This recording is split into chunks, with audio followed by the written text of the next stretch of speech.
For the push jerk, you want to grasp the bar with a closed pronated grip, and the grip should be slightly wider than shoulder width apart.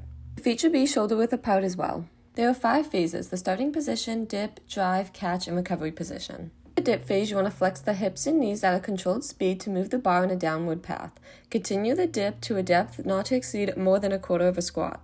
In the drive phase, you want to reverse the movement by forcefully and quickly extending the hips, knees, and ankles, such as triple extension, and then the elbows to move the bar overhead. In the catch phase, you want to quickly flex the hips and knees to a dip position while simultaneously fully extending the elbows so that the bar is received overhead at the same moment that the bar reaches its highest position. Catch the bar with an erect torso, the head in a neutral position, the feet flat on the floor, and the bar slightly behind the head, forming a straight line throughout the body. In the recovery phase, you want to extend the hips and knees to a fully erect position. The major muscles involved are the gluteus maximus, hamstrings, deltoids, and trapezius. The push jerk is a powerful lower body movement that helps you run faster and jump higher. 4 sports that could benefit from this is hurdling, discus, pole vault, and high jump. In hurdling, you can increase your speed and distance. In discus, you can build up your lower body momentum. In pole vault, you mimic the triple extension at takeoff. In high jump, you can increase your speed and elevation. Some common cues you want to keep in mind is that you should have an erect torso and the bar should be parallel to the ground at all times. Some common errors are that people can have a rounded back and squat too far down. For the power clean, you want to stand with your feet placed between hip and shoulder width apart and the toes pointed slightly out. With the hands on the bar slightly wider than shoulder width apart outside of the knees with the elbows fully extending and pointing out to the side. Position the body with the back neutral, slightly arched, scapula depressed and retracted, chest held up and out, head in line with the vertebral column, shoulders over or slightly in front of the bar, and eyes focused straight ahead or slightly upward. There are 6 phases for this: the starting position, end of the first pole, end of transition, end of second pole, catch, and end position. In the first pole phase, you want to lift the bar off the floor by forcefully extending the hips and knees.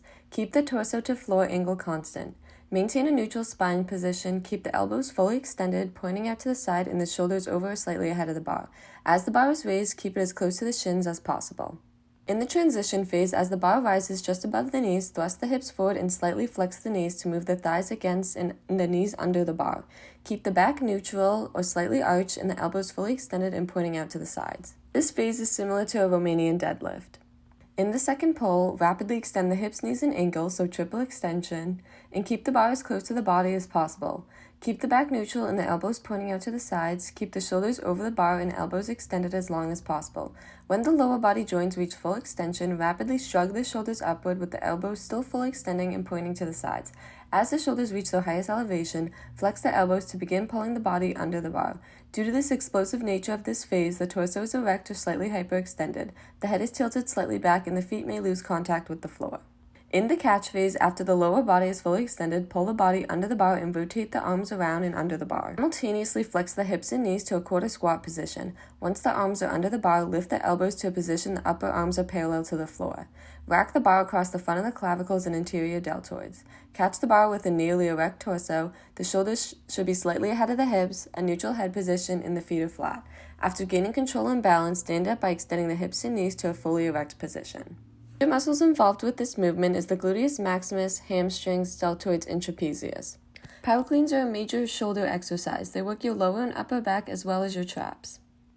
4 sports that can benefit from this are long jump, basketball, gymnastics, and football. Long jumpers can benefit from this because it can increase their speed and distance jumped. In basketball, this can increase their vertical jump and speed. In gymnastics, this can increase their elevation and speed, which is important for all the tumbling routines. In football, this can increase their elevation and speed as well, which is important to deflect passes. Some important cues to keep in mind is that in the second pull phase, it is important that the heels stay in contact with the floor for as long as possible in order to maximize the force transference to the barbell. Also, it is important that the bar is parallel to the ground the entire time. Some common errors is that people forget to shrug their shoulders in triple extension to really build that momentum to pull the bar up. Another common error that people make is that the bar is too far away from the body. It should remain very close to the body at all times.